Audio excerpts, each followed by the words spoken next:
So I have this 25-year-old package unit style air conditioner outside my house. It's still working really well, but the way it's mounted up against the house is letting some animals in, so we're going to go ahead and clean it up.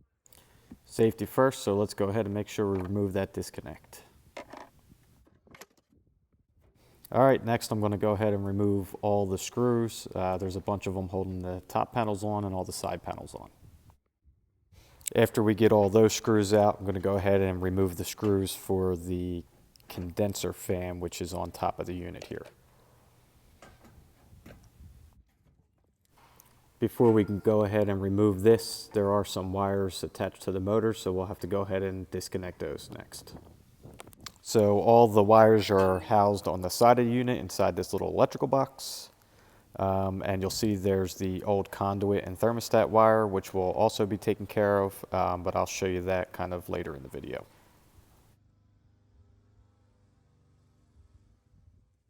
All right, now that we got the fan motor out of the way, we're going to go ahead and clean up the inside here, just get some of that debris out of there.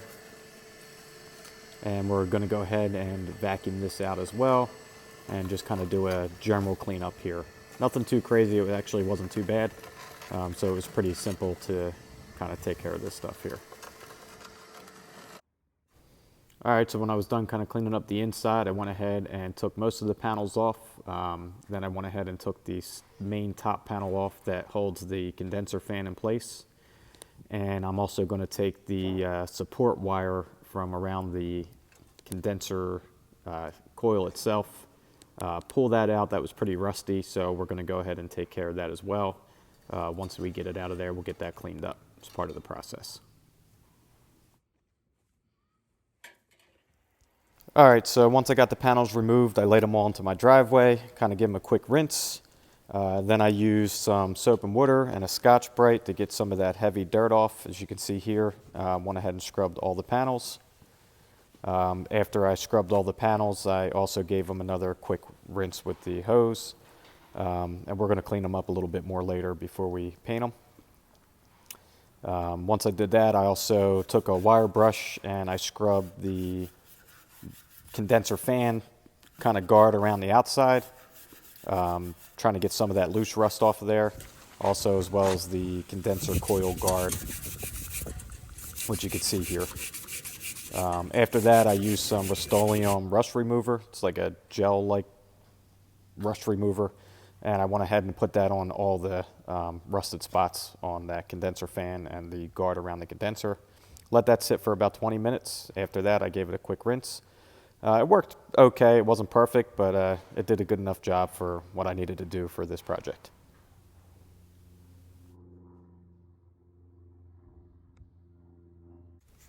All right, once that was done, I went ahead and sprayed all the panels down with Simple Green just to give them a good degreasing. Let that dry and started to clean out the condenser coil. Just used a light spray to clean that in and out while I had it all apart. So once everything was dry, I went ahead and prepped the condenser fan motor for spray paint. Planning to spray paint the coil around the fan motor here and the coil around the condenser. Used a Rust-Oleum rusty metal primer to start with. Did the underside, flipped it over, and did the top side. And I also did the guard around the condenser itself as well. This is kind of after it was done. And then I went ahead and used a black enamel spray paint to paint both of these guards.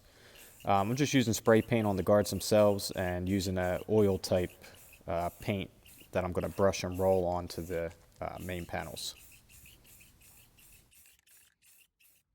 All right, so before I put the panels back on, I wanted to address some of the issues with the condenser coil here. There's some dents that you can see. They do sell a special brush for this. It's called a fin brush, I believe, that you can use to help straighten these out. I didn't have one, so I just carefully used a flathead screwdriver just to straighten out some of the areas that were kind of bad. If you have too many, you can have some cooling problems, so I figured I'd get them taken care of. If you use a screwdriver, just make sure you're really careful. Just don't press too hard. You don't want to cause any damage. Once I got that taken care of, you can see definitely looks a lot better. So after that, I went ahead and put the panels back in place. Didn't put all the screws in, just a couple to hold the side panels on. Getting ready to prep this for paint. Did do the main cleaning previously, but just wanted to do one more wipe down with some alcohol just to make sure I didn't have any problems with the paint sticking. So just went ahead and cleaned all those panels up and scrubbed everything down. Alright, so now that everything has been thoroughly cleaned, we can go ahead and start painting using a Rust-Oleum oil-based paint and primer here. Starting by just cutting in all the edges, and then going to finish it off with a roller, just so it's a little bit quicker and a little bit smoother of a finish. If you're not used to working with oil-based paints, it's definitely a lot more challenging than water-based paints, like latex paints. And that's because of the drying time. So you're supposed to wait 24 hours in between coats. The primer dried pretty quickly actually, and I was able to do 2 coats the same day. I just waited a little bit in time between coats.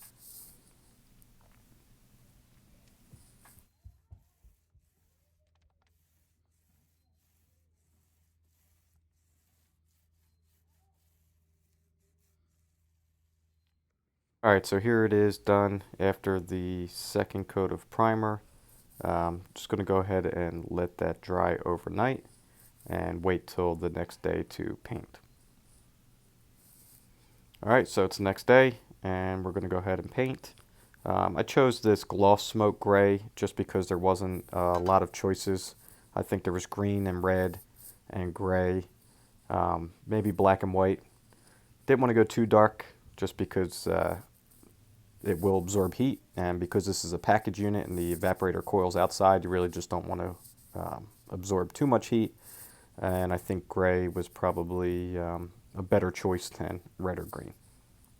Same thing as I did with the primer, just went ahead and brushed all the edges and switched over to my roller. Rolled the first coat on, waited a couple hours. It definitely wasn't drying like the primer was, but I was running out of time because it was supposed to rain for a couple days after this, so I really wanted to get it done. So I just waited a couple hours in between coats, let it dry for a few hours after the second coat, and had to cover it up just to protect it from the rain.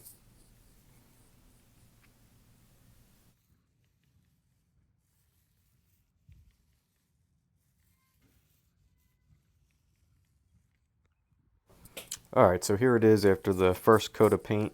You can see it's a little blotchy, so it definitely needs a second coat. Gonna let that dry for a couple hours and then throw a second coat on there. While that's drying, I'm going to take care of the seal tight that's coming from the disconnect to the unit. These are the main wires here that power it up, so I'm going to remove those and take care of the thermostat wire at the same time. So just disconnect those, pulled them out. Could have probably got away with just replacing the fittings themselves, but I had some extra conduit laying around, so I figured I'd just do the whole thing.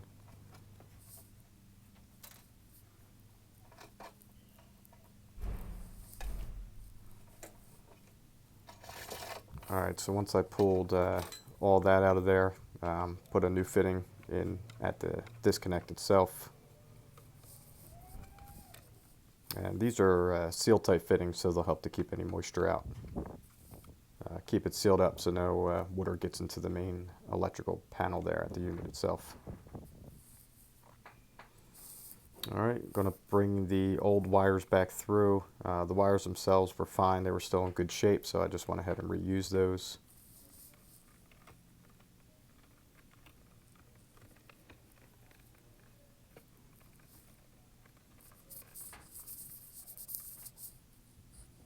And I just went ahead and reconnected those.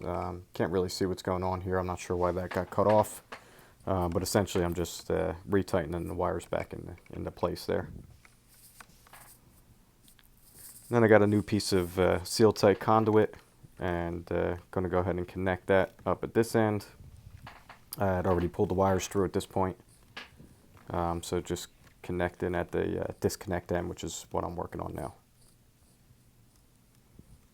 And then I got a new 90 fitting for the unit itself. So just go ahead and pull the wires through there and connected that up.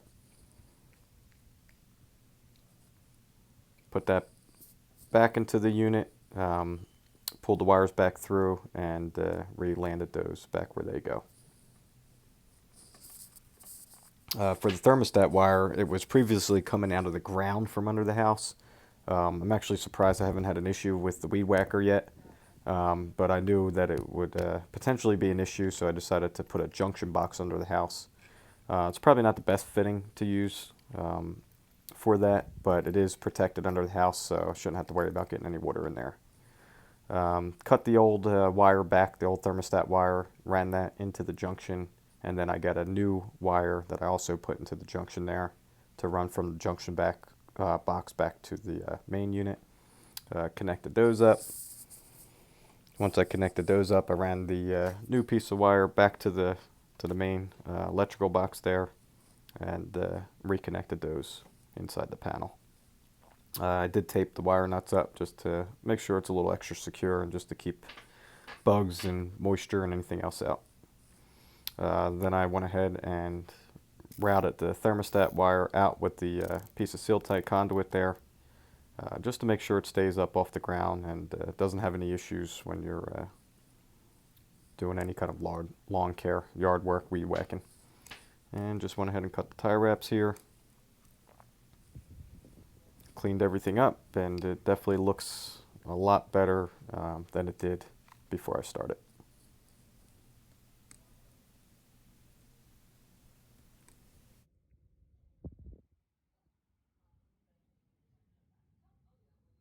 Alright, once I was done with the second coat of paint, went ahead and removed all the masking tape. Definitely want to get that off before the paint dries, otherwise it could be on there for a long time.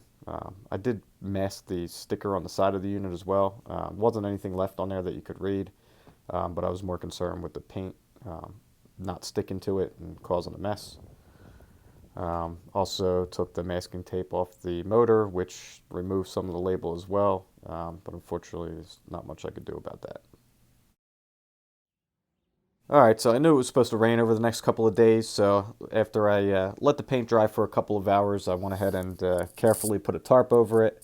The rain kind of weighed it down a little bit, but just went ahead and removed that tarp and kind of just fingers crossed that I didn't damage the paint or anything because it wasn't quite cured yet.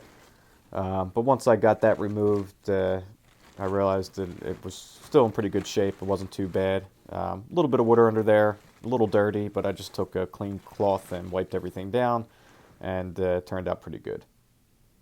And you can see here that the surface does look pretty good.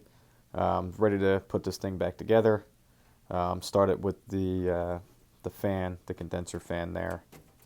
Routed the wires down through the proper holes, and reinstalled the fan and all the fan screws.